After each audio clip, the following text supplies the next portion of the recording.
The views and opinions expressed by the guests and hosts of this program do not necessarily reflect those of Bible Discovery TV and its partners.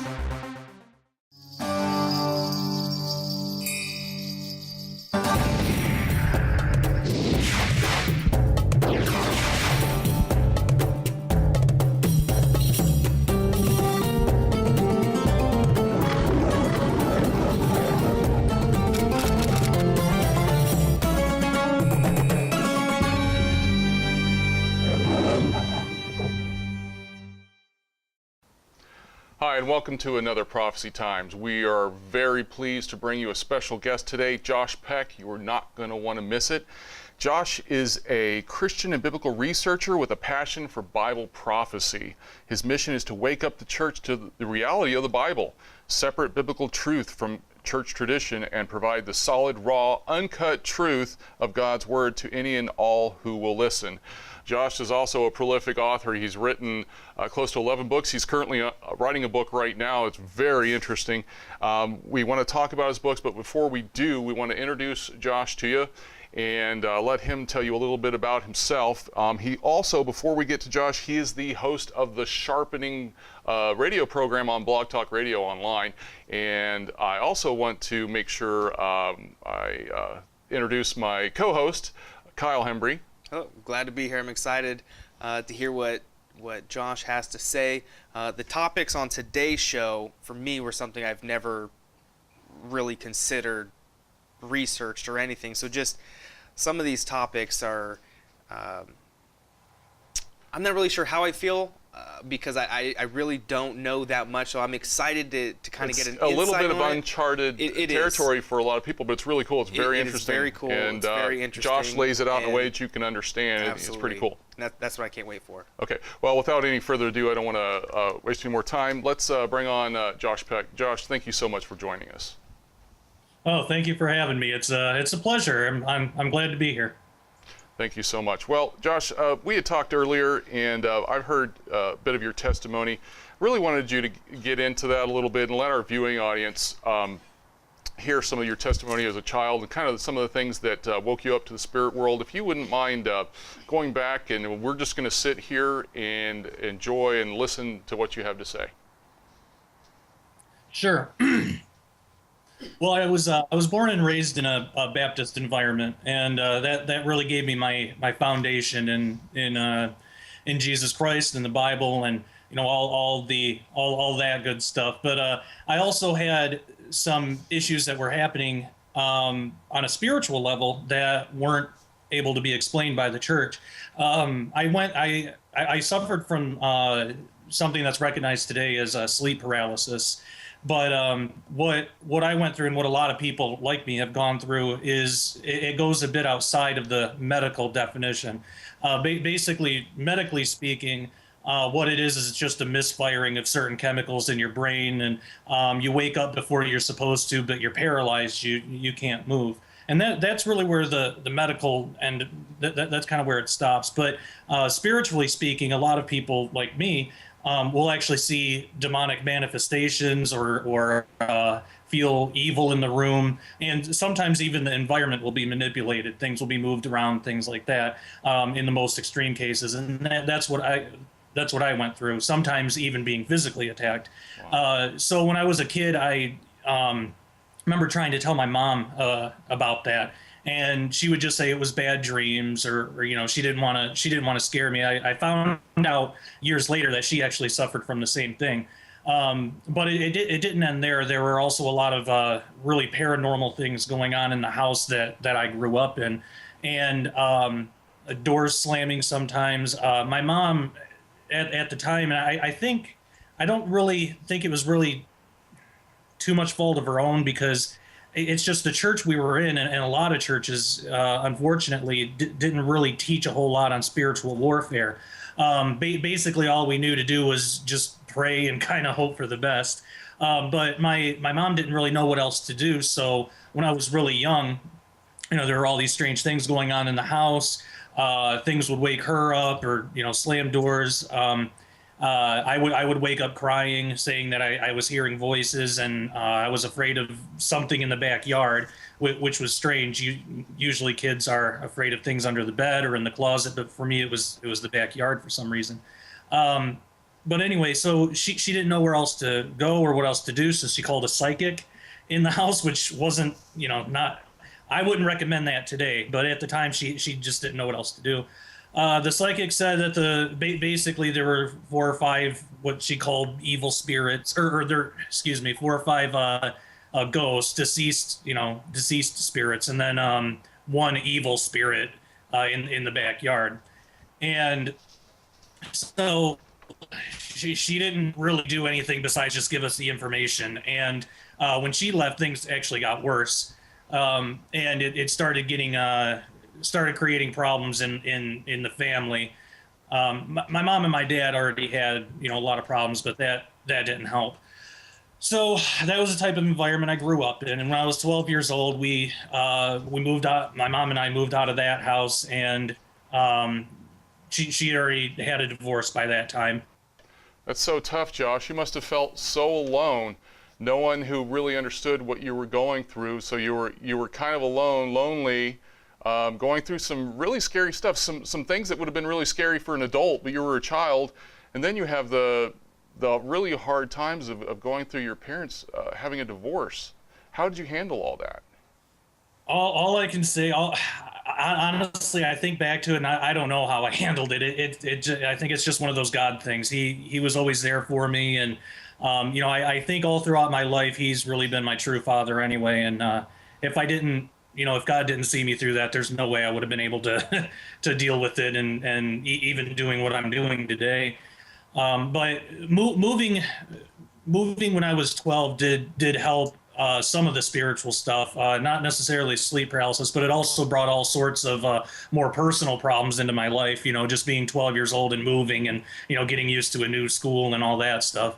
That certainly didn't help. But at the time, my stepdad and I didn't have like a great relationship. It was definitely better than I had with my dad, which was basically absent. But it still wasn't. He wasn't at the time. He wasn't really somebody that I could open up to or talk to. He is now. I do want to make sure I say that now. He's like totally 100% my dad now. He's a great guy. But at the time, we were he was going through a lot of adjustments too. This was his first marriage, and he's bringing a family into his house. So and my mom was still in this mode of telling me that it was just dreams, the sleep paralysis stuff. So that continued for a few years like that, and it would happen every maybe 2 or 3 times a month at least. One of the first ones, one of the worst ones, and it was, as far as I know, it was the first one in that house. I remember waking up, I couldn't move. I used to keep my door closed at night because we had cats, and a lot of times they would come in and wake me up, so I would keep the door closed. I heard something on the other end of the door scratching at the door, and I thought it was just one of the cats or something at first, until the door opened, and by this time I had realized that I couldn't move. I saw this tall hooded figure kind of shuffle in, and I didn't know the term at the time, but now those are recognized as shadow people, and they're seen a lot by other people who experience paranormal activity. It's one of the more common things that people see is shadow people. But I didn't know what it was at the time. It just it was dark. It had a hood over its face and over its body, and it came in. And what really made it real at the time, because I was questioning in my head, am I dreaming this? Is my mom right, or is this really happening? But when it leaned over me, it put its hand on the bed, and I could actually feel the bed like sink down where it was pushing down. So it was actually manipulating the physical environment. And at that time, that was the first time that's ever happened. It would either be voices or just seeing things. It was never anything physical up until that point. And so it took something out of its robe or cloak or whatever it was. It looked like a knife or a dagger or something. I didn't really get a good look at it, but because I couldn't really move. but it took this thing and tried to drive it into my side. And I remember I closed my eyes as hard as I could, and I just prayed for God to help me. And I didn't feel any pain as it went in, and as this thing like sliced it like across my stomach. There wasn't any pain, but it felt really tingly. And I opened my eyes again, and it pulled it out, and it looked at it, and then I just got another wave from this thing of just anger, evil, like it was really, really intense. And then it shuffled out of the room and left, and then I was able to move. And I was so scared, I just passed right out, and I didn't wake up again till that morning. Well, I woke up, and my first thought was I wonder if that was a dream, because I was still kind of in denial mode about this whole thing. Even though it didn't feel like a dream, I had to wonder that. Well, I was the first one to wake up. My mom and my stepdad were still sleeping, but the first thing I noticed was my door was still open, and I knew that I hadn't gotten up and opened it, and nobody in the house. It was just my mom and stepdad. They were still sleeping, but just to be sure, when they got up, I asked if either one of them had opened my door in the middle of the night, and they said no. They wouldn't have had any reason to lie about that. So that was really the first time when I realized that this is real, because now it's leaving physical evidence behind. So after that was the first one in that I remember in that house. But I don't think it had anything to do with the house or anything. I think part of it might be a generational thing. I'm getting a little ahead of myself, but so I dealt with that for another 6 years or so until I was 18, and the attacks were getting more and more physical like that. There were times that I was picked up out of bed and shaken until I was out of the paralysis, and I would get out of the paralysis and the thing would be gone. So that was kind of becoming like, instead of just whispers or voices or just seeing a shadow here or there, it was getting really intense. You must have felt like a victim, a powerless victim. That must have been so hard. Yeah, well, and the hard part about it, one of the hardest parts about it was there was no one really to talk to. When I was about 16 or 17, my mom finally, she finally came clean and said that she'd experienced the same things too. And that was when she told me about everything in the first house, which I had forgotten about. I was real young through most of that. And but she told me that she had gone through sleep paralysis too. She went through it all the time, and still, at that time was still going through it. Not as often as I was, but she would have it once every couple months. Had no idea what to do about it. So at least when she, the last year or so that I lived there before I moved out on my own, at least then I had somebody I could talk to. But before that, for the first few years, in this new school and everything, I kind of made the mistake of I kind of alienated myself from people, because people that I kind of thought were my friends, I tried to talk to them about this, because for a while I kind of thought that just everybody dealt with it, or at least like a majority of people dealt with it, because I was going through it, so I figured it was kind of normal. But I didn't find anybody, nobody. And a lot of people thought I was weird, or even just lying, or so that kind of made middle school and high school probably harder than it needed to be, until I just stopped talking about it. But so yeah, I think just the isolation was probably the hardest part about it, even harder than the attacks themselves. But that's what the enemy does. They know that we're strong in numbers, and especially with God, we're strong in numbers. But since I didn't really have anybody that I know of, I didn't have anybody really praying for me. I'm sure my mom did, but it's not like she never like prayed over me or anything. I didn't have anything like that, so there was a lot of loneliness there. So when I was 18, I ended up moving out, and I should mention too, by this time I had decided that I was done with church. I wasn't done with God. I never denied Jesus or anything, but I wasn't going to church anymore, because I felt like they couldn't provide the answers that I needed, with what I was going through. Did I hear you say before, Josh, in a previous interview I'd listened to, that even as a kid that you kind of church was actually kind of a little boring too. Oh yeah. Yeah, Yeah. that's and without taking a rabbit trail, I just want to say real quick, I think that's part of what our young generation is dealing with today. I think they're bored of church because it's so, we're going to be talking about dimensions, it's not very multi-dimensional. It's kind of in a box. Absolutely.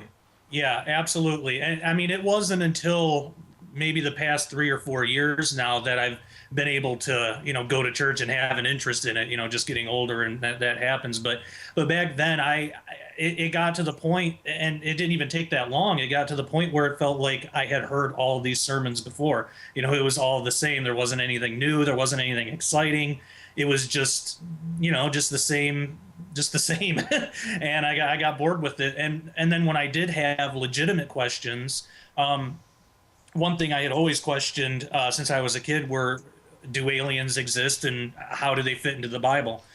And the only answer that I could get out of anybody was, well, they're just demons. And I would try to, ask follow-up questions like, well, where is that? How do we know that? Where is that in the Bible? Oh, Josh, you just got to take it on faith. And it was almost like, nobody told me that it was like wrong to ask questions or anything, but it was almost like, well, we just don't want to deal with that. Just don't worry about it. Just focus on living a good life and, that kind of stuff. But I had real questions, and, there were things I was curious about, and I didn't feel like they were answered in the church. And because they were preaching the same things over and over again, I was under the complete mistake of thinking that I thought I knew everything that was in the Bible. And I was way wrong on that. But at the time, in my ignorance, I thought that because I was already familiar with everything I was being taught.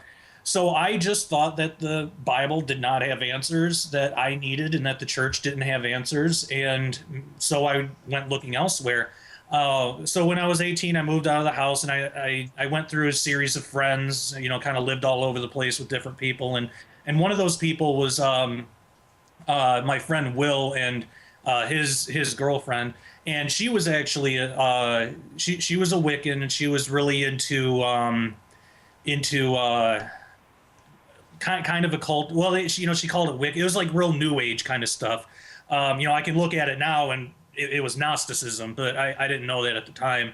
But I told her we had gotten into a talk about spirituality and stuff, and she was asking me what I believed in, and I said, well, I believe in the Bible, but I have a lot of questions too. And so I ended up telling her about the sleep paralysis thing and the attacks, because here was somebody who was actually listening to me.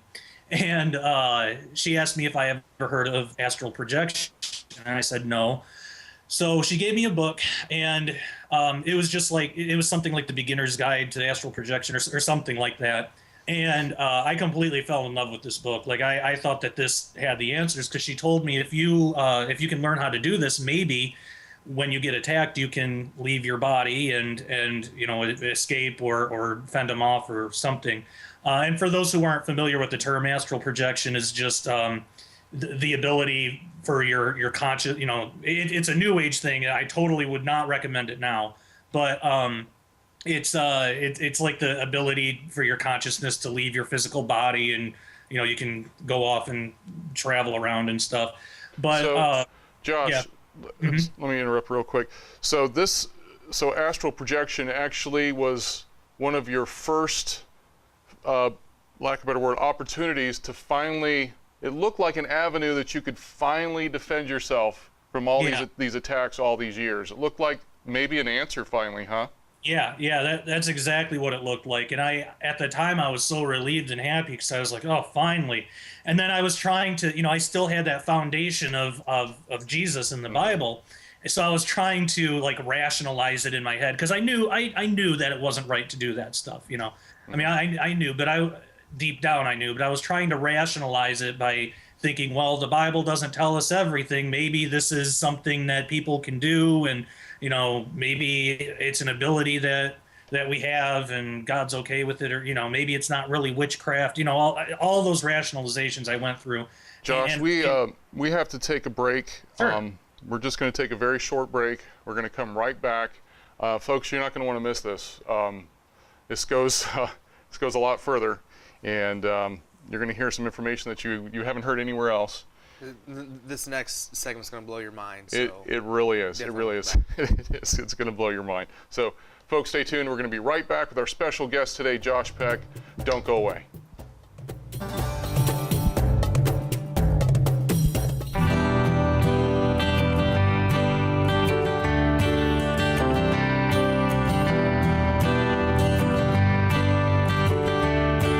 Placed into the very center of the Bible is the book of Psalms.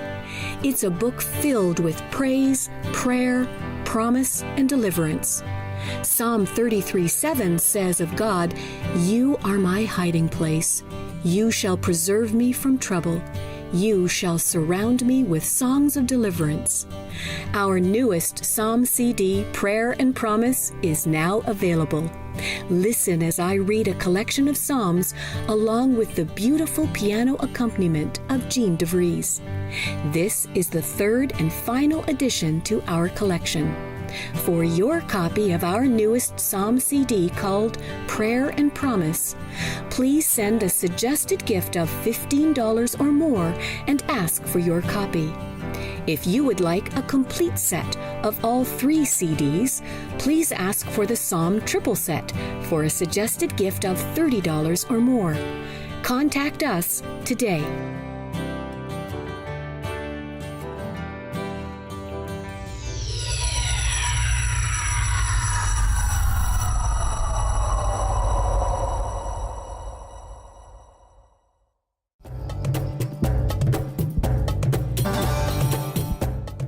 It's funny, Kyle, I've heard about astral projection for many years, and I did always think of it as New Age, but I didn't put any real, lack of a better word, reality to it.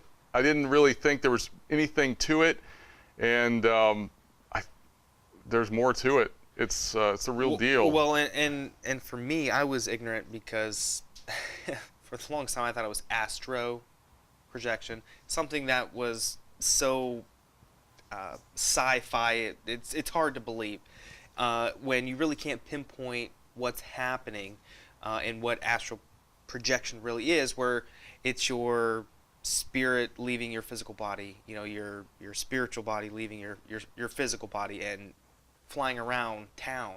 It just seems really weird and strange, and a lot of times things are weird and strange when you can't explain them. When you don't have a concrete answer, 1 + 1 is 2, it just kind of pushed aside to the back burner that it's just weird, strange, it can't be real. And our guest today, Josh Peck, he was looking for answers for things that were happening in his life. And the thing that's really sad for me in listening to his story thus far was the church wasn't there. The church was there to a certain extent. Should have had the answers. But they didn't have the answers. Should have put their arms around him, supported him, but they weren't there for him. Right. I mean, and I think, it's sad to say, I think churches today, because again, it's weird and strange, we put it on the back burner because we don't normalcy bias. We just don't have the answers. But there's a spiritual battle happening. Spirit world's more real than our world is. Absolutely. Yep. And hearing how Josh was basically fighting the spiritual battle in the spiritual realm and the physical realm, he was fighting a losing battle because he didn't have that support and that the enemy, the answers to the fight enemy back. tries to fill the blanks when you don't fill it with anything else. And the enemy did fill in the blank for Josh, and that's, I think, where astral projection fits in, and we're going to hear what happened. Yes. So back to you, Josh. Yeah, absolutely. So I was going through all these rationalizations, and I was trying to, deny the foundation that I was brought up in. And, after a while, I read that book over and over and over again. And each time I read it, the easier it was for me to accept it. It was like an addiction. And I really believe the whole New Age movement is an addiction like that, because people are craving the supernatural. People, we're built to, we're built to experience things like that. I really believe that. But the problem is, unfortunately, a lot of the church is stifling it. I don't know if it's fear because it's too weird, or maybe, people are afraid if, like with healings. If they're going to pray over somebody and they don't get healed, what do you do? So I think that because of that, a lot of the church shies away from these things, but it leaves this void in people like me at the time, and a lot of other people to fall away and go after all these other things. So at the time, I thought, well, this is the answer, and I went through that book and I did everything it said, did all the meditation practices, step by step, did everything, and I practiced it for about 6 months. I even became a vegetarian because of that. And I live in Michigan. We live on pretty much just meat. But I actually I became a vegetarian because the book said you'll have an easier time being able to do this if you don't eat meat. And so that didn't last. I'm not a vegetarian anymore, by the way. But at the time, it made sense. And after about 6 months of really intense, meditation and just practicing all these things, I tried to justify it away as something else. So I put up with that for about 6 months, and then after 6 months, that was the first time that I was actually able to leave my body for the first time. And it wasn't anything real strange or unusual as I thought it would be. It was the world still looked like the world. I still felt like me. I could go through walls and fly. That was really the only difference. But it wasn't it felt a lot more real than I thought it would feel. So I do believe there's a reality to it, but I don't. Again, at this time, I don't believe it's anything that we should be practicing. Now, this became like a complete addiction for a few years.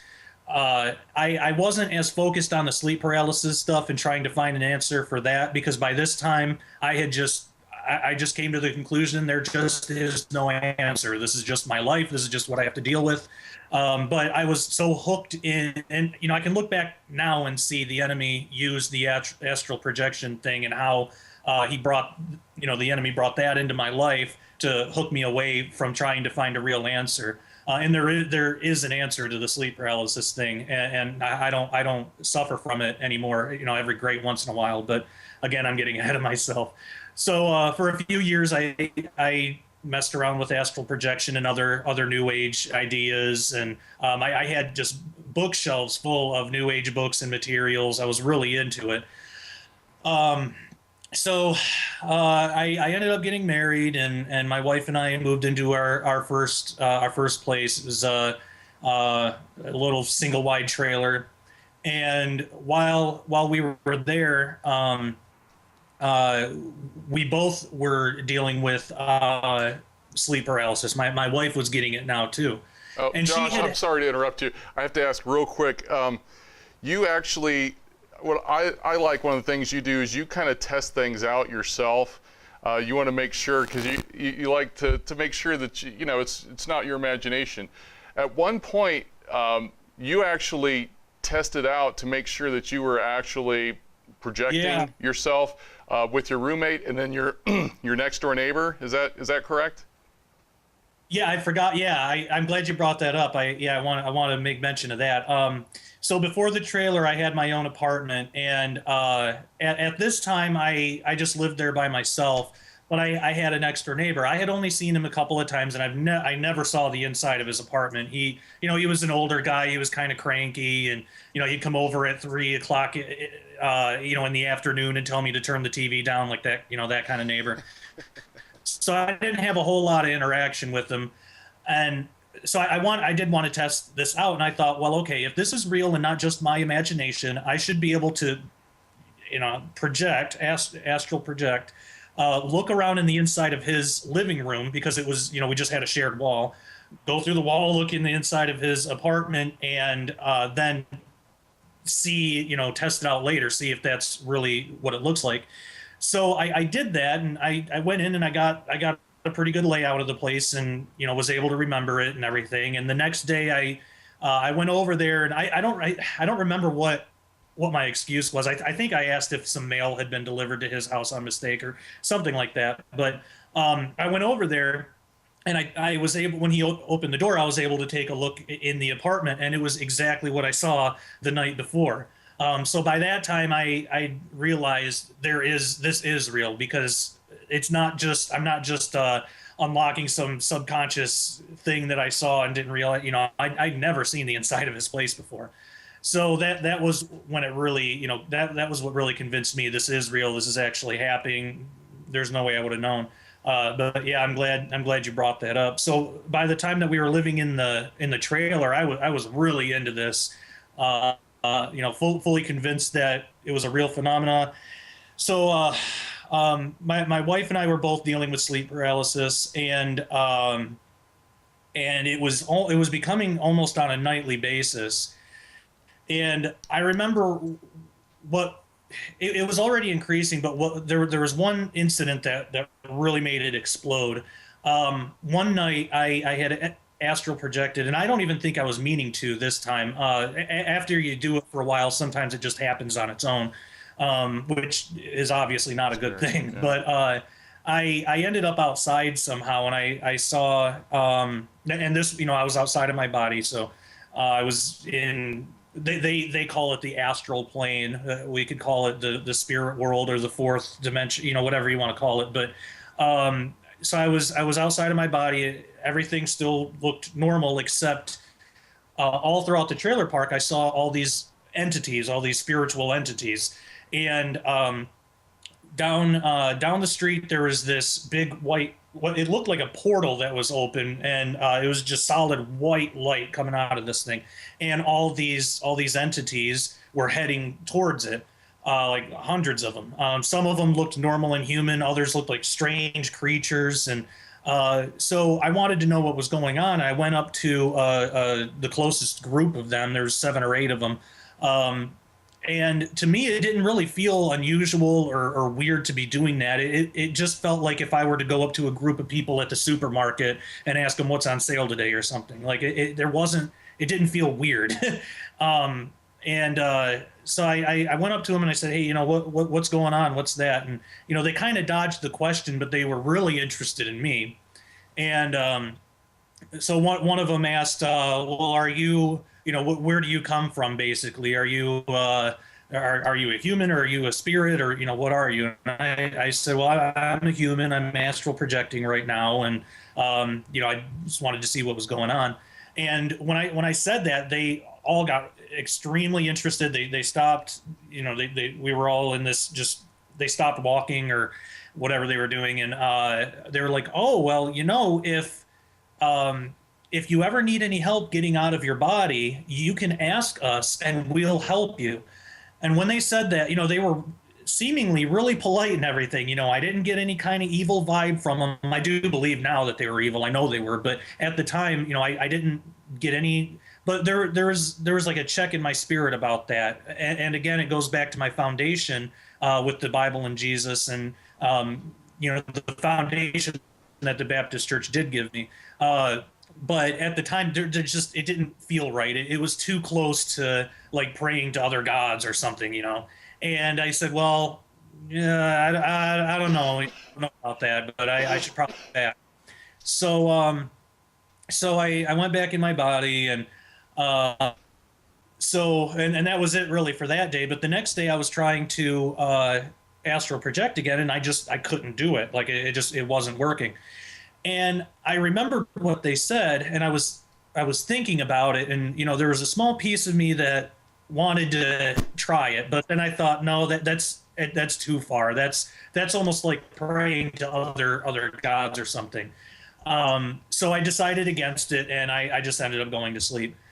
Well, right after that, within the next day or two, it was like all hell broke loose in the trailer on a spiritual level. My wife and I got the most intense sleep paralysis we've ever had in our lives, where there was some entity jump, like I didn't get a good look at it. It was probably only maybe a foot tall, but it was jumping around our dressers and stuff and knocking stuff over. And then the next night there was one actually in our bed, like staring at me. And I'd never had it that intense before. And then stuff started happening during the day while we were totally awake and just going about our day-to-day business. Josh, We were I'm getting gonna like jump in. It seems at some point while you were trying to astral project the next day, and you almost felt it wasn't right to pray to these beings because of your foundation. How was that? Was that maybe amplify some of the spiritual attacks? Because it almost seems like you had one foot in, one foot out, and that's due to the foundation that you had growing up. But it almost seems like there's a spiritual conflict there of feeling uncomfortable to pray to these spirit guides because of the foundation. Can you speak to any? Did anything really ramp up after that? Yeah, I think at that time, I think that there was a spiritual battle going on for me. I think the enemy wanted me, but God wanted me too. And when I made that decision to not cross that line and ask these things for help, I think that was what solidified it, that God had won. These beings were not going to, eventually have my soul or anything like that. Because that was, looking back, that was the start of where I am today. And I think after that happened, that was why everything ramped up the way it did. I believe that the manifestations we were having on a daily basis, I believe they were the entities that I was talking to. And they were offended, they were angry because they knew ultimately they had lost.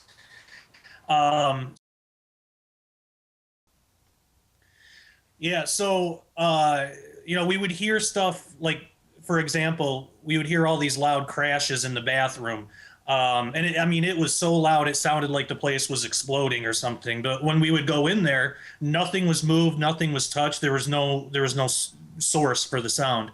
So a lot of stuff like that happened. I should probably mention too that 6 months before we moved into this trailer, there was actually a murder at the trailer, a pretty gruesome murder. Also we had an atheist roommate at the time. She didn't believe in anything spiritual.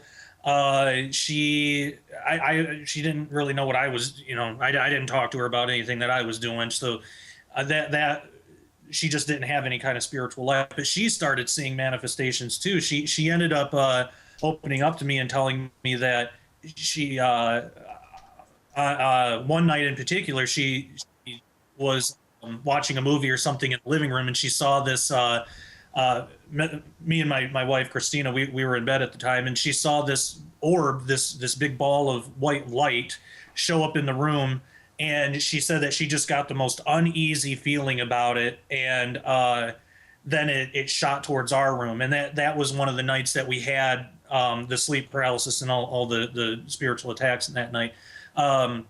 So it was just bad, and it got so bad that we all camped out in the living room, so we wouldn't have to be alone. We would all sleep in the living room and at night, and it got really bad. So by this point, I'd realized that, okay, this New Age thing is not the way to go. I had offended these spirits, and now I had no idea what to do about it. So for the first time in a really long time, I prayed an honest prayer to God. What do I do? And the answer kind of came in a pretty interesting form. I was watching TV, and the show happened to come on called It's Supernatural with Sid Roth, and the guest was L.A. Marzulli, and I'd never heard of this guy before this time, but he was talking about stuff with alien implants, and how basically the very first question that I ever had in the church was, do aliens exist, and if so, how do they fit into the Bible? And here was this guy, L.A. Marzulli, answering them within 20 minutes, and I had the answers that I was looking for that. But he was also he also mentioned some things about spiritual warfare. So I thought, well, I really got to get a hold of this guy. Maybe he can help me. And I didn't think I had much of a chance of getting a hold of somebody that's been on TV, but it really wasn't that difficult. I found his email online, and I watched a ton of, by this time, my wife and I were watching a ton of his stuff on YouTube and things like that, and that really helped my wife and I get back into the Bible, because we realized, wow, we don't know everything. There are exciting things in the Bible. And the whole Genesis 6 thing with the Nephilim and all that, the Genesis 6 giants, that was what really that was what really opened this door to, for us. So I ended up emailing him. We talked on the phone. He gave me a crash course in spiritual warfare, basically how to use the name and authority of Jesus to cast these things out and to close any portals that I may have opened. So it was at that time I rededicated my life to Jesus. I did everything that LA said, and it took care of the spiritual problem. Took care of our sleep paralysis. It fixed it. And that was when I realized, wow, that this actually works. There are answers. So that took me down the path that I'm on now, which is getting into the Bible, looking at it through a biblical lens instead of just a lens of church tradition.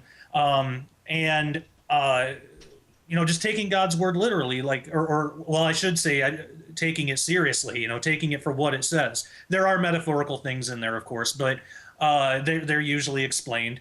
I started looking at it. It was like I was reading the Bible for the first time.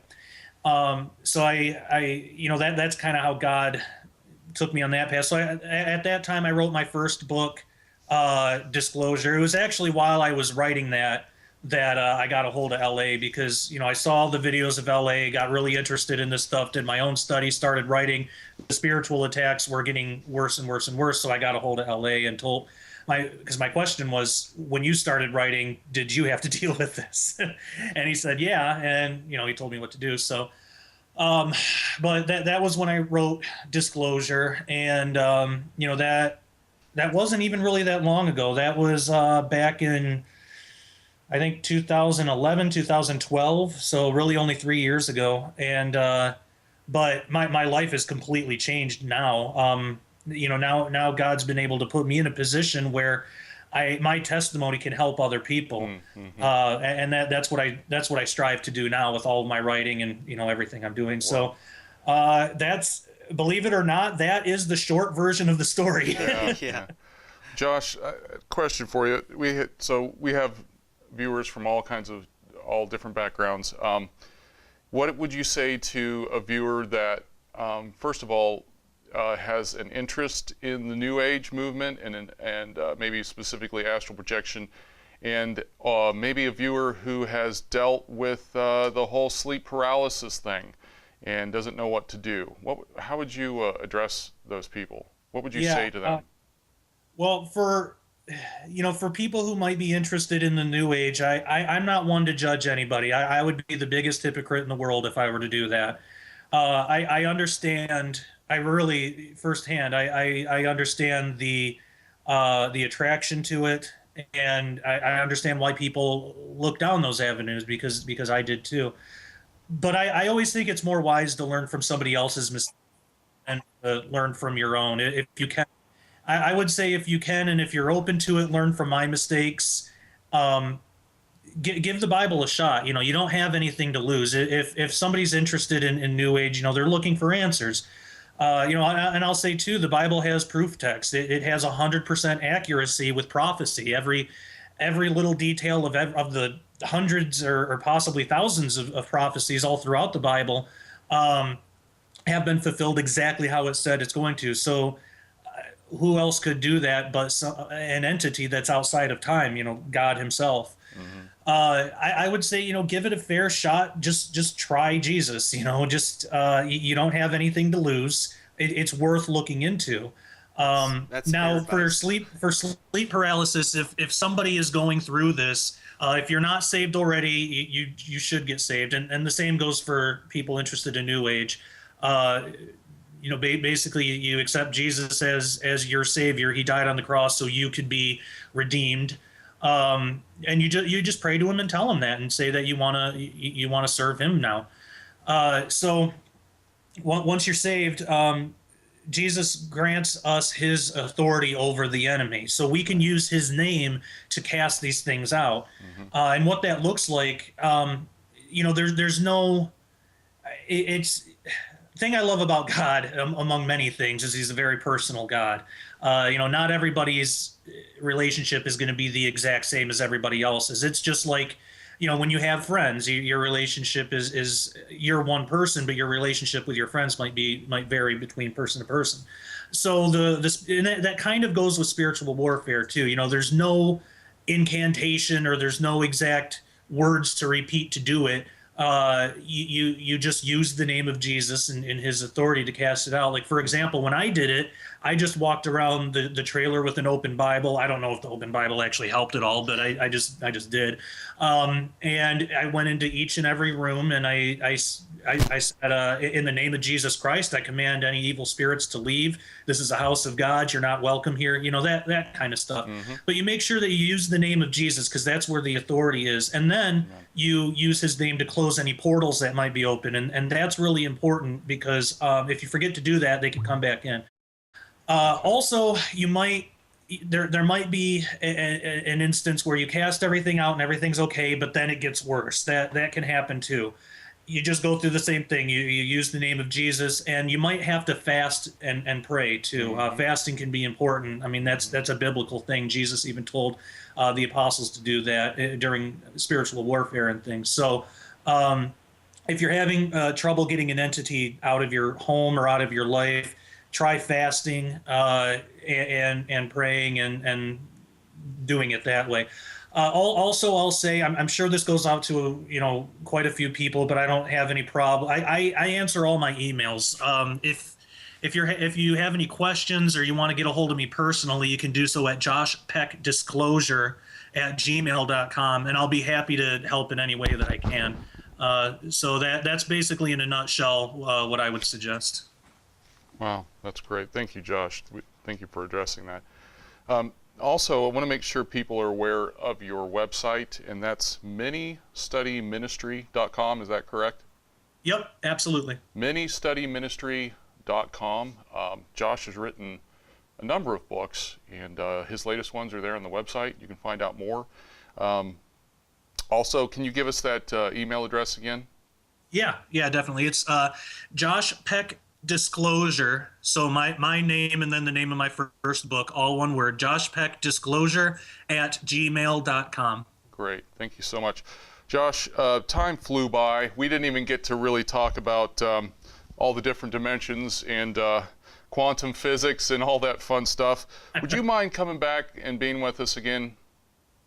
Yeah, I'd love to. Anytime. Okay. Great. Folks, please email Josh with your questions and go to his website. Check him out. Gave a lot of information today. A lot of it people have maybe they've heard a little bit about that kind of thing, but haven't heard any firsthand experience. And well, and I think he lived through some of the deficiencies that we see in our church. You can show both sides. You know, and hopefully, I mean, not luckily, but I mean, it's glad to hear that he has pushed through that, and I'm sure the battle for his soul hasn't ceased. The attacks might be pushed aside, because as he grows stronger and he knows more about it, I think that's been really important. And having the church step in and grasping some of this, I think that needs to be addressed as well, because I think Hollywood's kind of made ghosts and demons sort of sexy. They're cool. We want to see these shadow people. We want to take the Ouija board, and I say we in a very general sense, because obviously I don't want to touch that stuff, and certainly after Josh having lived it, I'm sure he would not wish that on anybody. Shows how dangerous it is. Very and much. You open those portals, and it takes the powerful name of Jesus Christ and his blood to close them. Yep. And without him, you're in trouble. So Absolutely. We would tell all viewers, stay away from that stuff, and seek Jesus with all your heart. There's authority in his name, and there's salvation through him. And Josh, we can't thank you enough for being with us today. We look forward to talking to you again very soon about some very interesting information. And we just can't thank you enough. Go to ministyministries.com. Check out Josh Peck there, and go give him an email. Send him an email. Ask your questions. Yep.